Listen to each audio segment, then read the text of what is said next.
Welcome to the stream, YouTube. Welcome. It's your boy That's Right coming to you with another discussion of One Piece. And it's a big week for One Piece, guys. It's a big week. It's a week where we're continuing from the high of 2 weeks ago, right? We have the high of 2 weeks ago, and better yet, for this week is that there is no break next week. Ain't no better high than coming in 2 weeks from a big chapter reveal of Luffy being Joy Boy, Luffy transforming into something, and then finding out this week that there's no break. So I'm not really gonna read the chapter. It's not gonna be a read through. I'm pretty sure you guys probably went and watched multiple discussions already. I have been reading the chapter since I couldn't contain it, guys, to be honest with you guys, since Monday. Tuesday was the first day I read the spoilers. Spoilers were out on Tuesday. By Wednesday, I had reread whatever new information they had added to the spoilers. And then by, let's say, Friday, by Thursday night, the chapter I think was out already. I think Thursday night or early Friday. Don't remember exactly. But the chapter was out. All the big YouTubers that I watch, they had started putting their stuff because even they couldn't wait. The hype was just too much to even wait to Sunday. And who can blame them? This is probably the most important thing that has happened in One Piece in a very long time. Post time skip, right?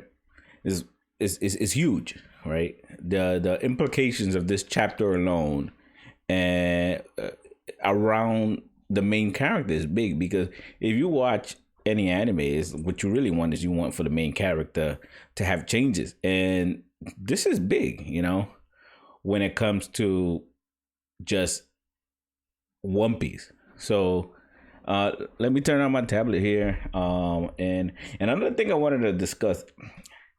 I don't know if this has been going on for a while. I know there were always spoilers on YouTube, but the magnitude to how there were spoilers was actually very surprising, right? Like, I went on Tuesday and read, like, I don't even think it was Tuesday, Monday or sometime like that. Monday, Tuesday, there weren't even panels out, just slight information that indicated that Luffy had a Zoan fruit. Just the reading about it, that Luffy had his own fruit, and boom, like there were YouTube videos, like I'm talking about like hundreds of YouTube videos spoiling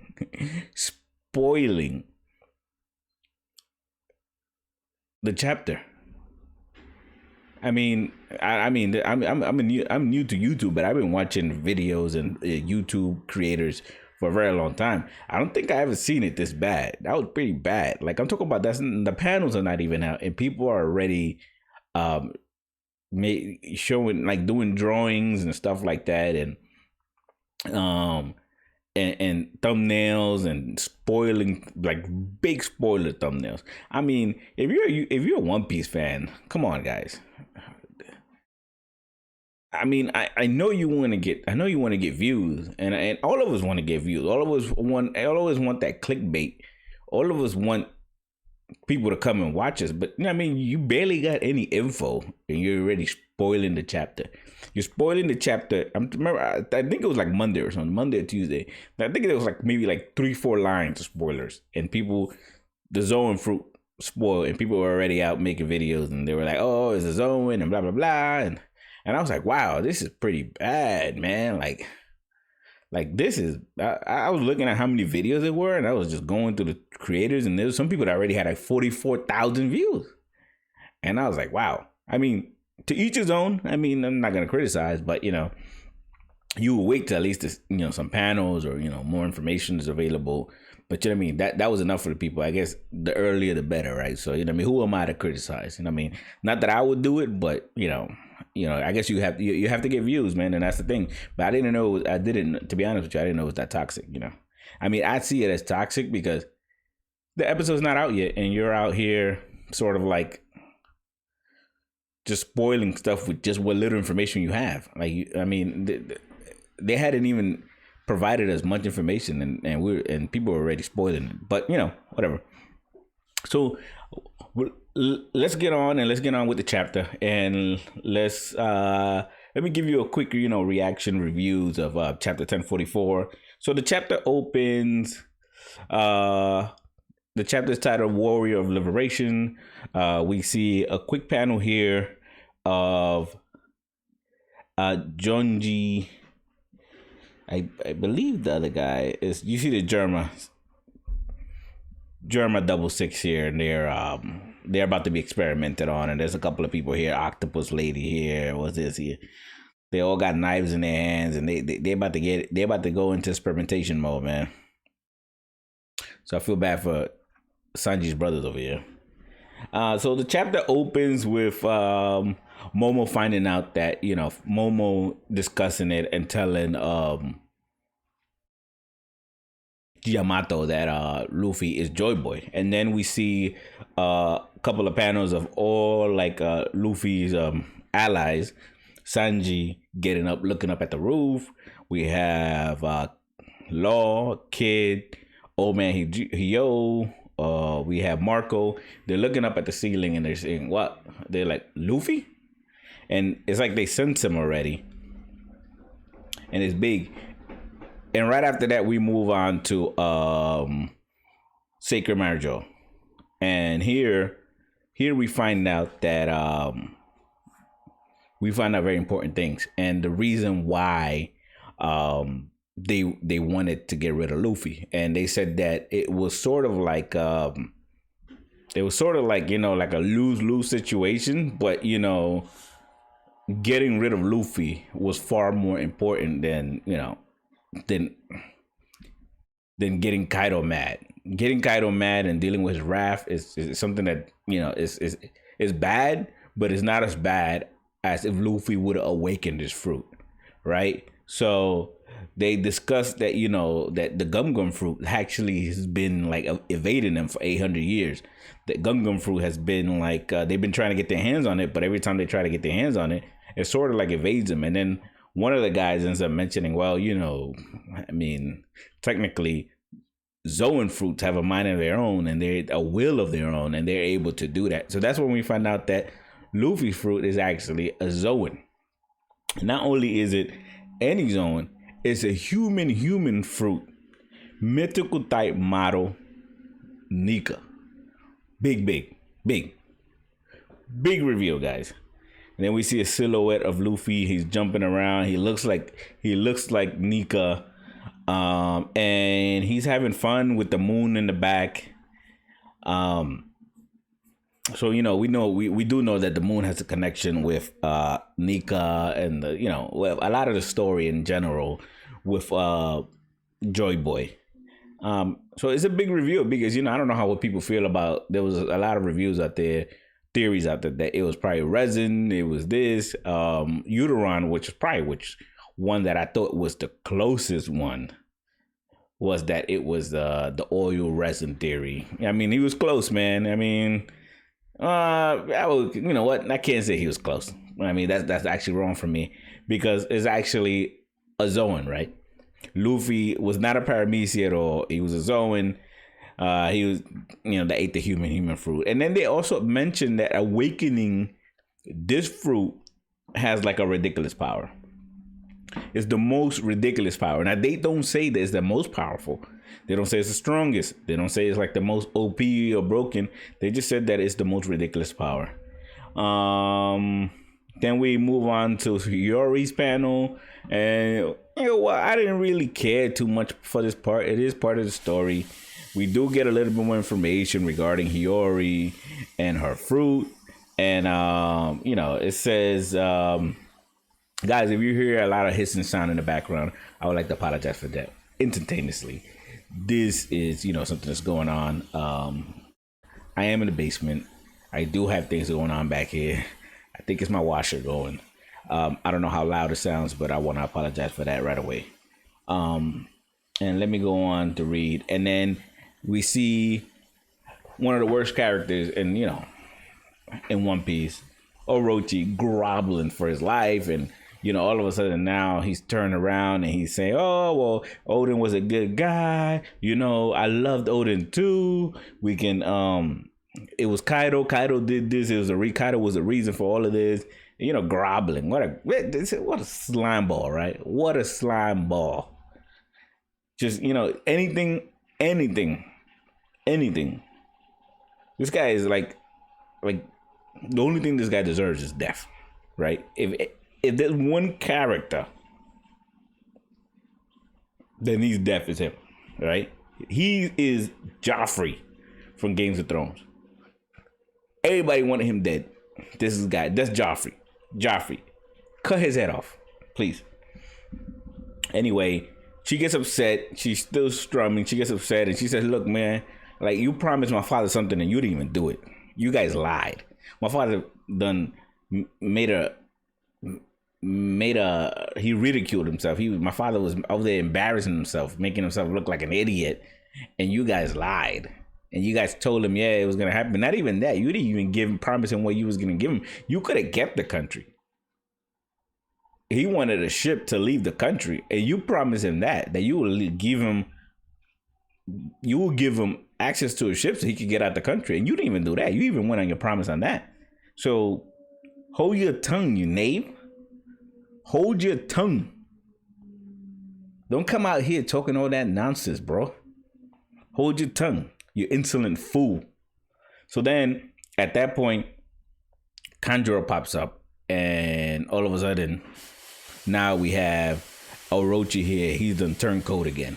Now he's on Kanjuro's side. Kanjuro, hey, Kanjuro, come here. This is gonna be your last chance to your last performance. This is your last performance. How tragic it is, the failure of a woman, 20 years revenge. She tried revenge for 20 years. This is gonna be her failure. This is your last chance to for your play to be great. Another motive to try to save his life. But for some reason, which is not really understood, which I couldn't really get, Kanjuro just burns him. Lord Orochi, hey, no, not over here. He just burns him. I mean, I can't really understand why. I was trying to understand it. I'm not the only one that was trying to understand why. Burn that Kanjuro is that I failed. Leap onto her clothing. We'll call it the failure. Alas, what a tragic tale. Witness the plight of Yori, remnant of the Hokuzuki name. This is the fate of all who are once angry. I don't really understand why he burnt them, but I guess it was like his like maybe Kanjuro wanted to, what Kanjuro's main purpose was to fulfill his revenge. Maybe at the end of the day, he finally like really understood, like I don't know. To be honest with you, man, I have no clue why Kanjuro burned them, but it's irony, right? Irony.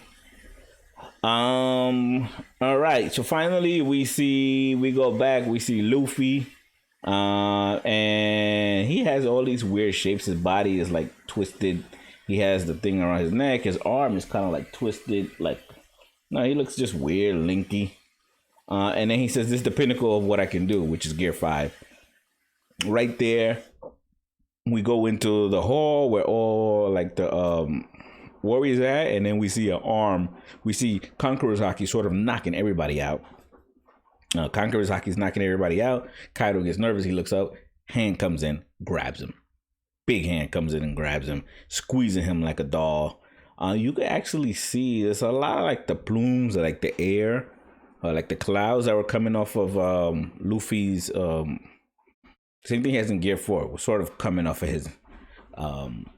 It's coming off of the hand too. He grabs Kaido like a toy, pulls him up, and then that's when you see like we see Law and Kid, and they're like, "Yo, is that Straw Hat? That is crazy." Kaido's eyes are popping up like a Looney Tunes. Luffy's over here looking like Popeyes the Sailor Man, and then we have him sort of like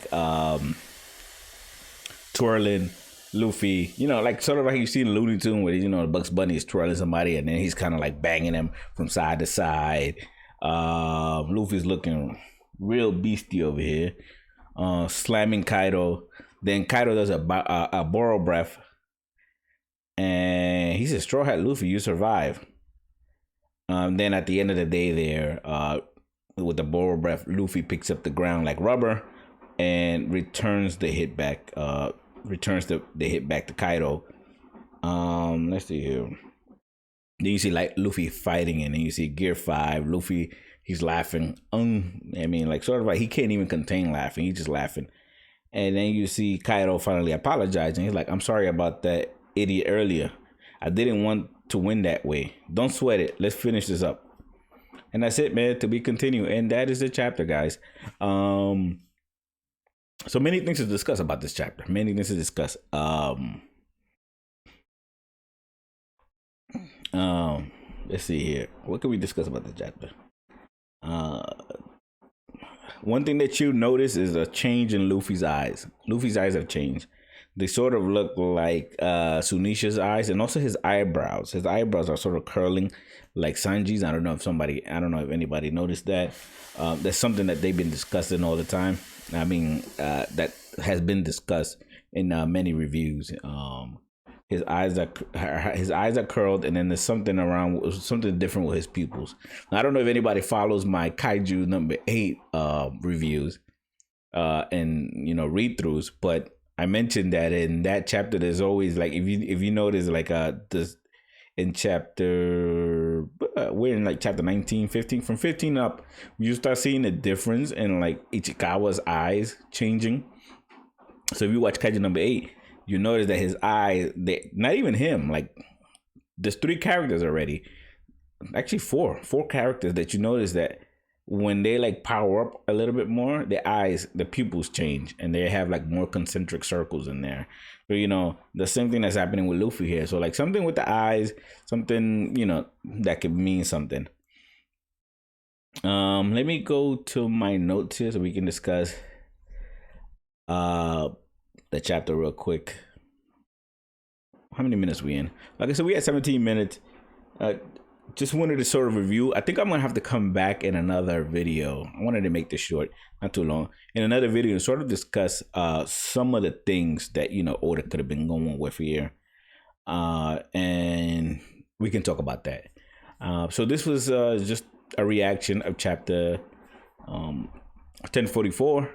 My review of it, and it's a great chapter, guys. It's a great chapter. And this changes a lot of things, and now we're moving on from here, right? So, what else can I say? I'm actually just speechless, guys. So if you hear me, I'm over here, I stop, I just say, "Oh," because I'm speechless. Of all the videos that I watched, there's many things to discuss here. And we'll see where Luffy's powers go for him, because technically he has Looney Tune powers. But how much can he do? Can his Looney Tune powers just sort of like control rubber? Like, he can do things with rubber. Can he pull out like, mallets and stuff like that? I doubt it. Maybe his hands, he can mold his maybe he can do stuff sort of like mold his hand into rubber. And because of that, he can create a lot of things because of the rubber. And that's why his power is going to be ridiculous. But one of the things is, why is his eyes popping out, right? And then when he was squeezing Kaido's eyes were also popping out. So there could be a couple of things there we don't know, but I guess we'll find out, right? So this is Deathstrike coming to you with another episode, and this will be the end of the review. I hope you guys enjoyed it, and I'm gonna be coming out with another video just discussing some of the things that sort of like Oda foreshadowed, or not even foreshadowed, right? Oda sort of like, something that's interesting that it could be what Oda's going for with Luffy's fruit, right? And we'll discuss that. We'll discuss some of the irony, and where Oda is going with this. So thank you for watching. Thank you for taking the time out to just watch this video. Make sure you press the like button. Make sure you subscribe, and I'll see you on the next episode of One Piece or Kaiju number 8 reaction. Thank you very much.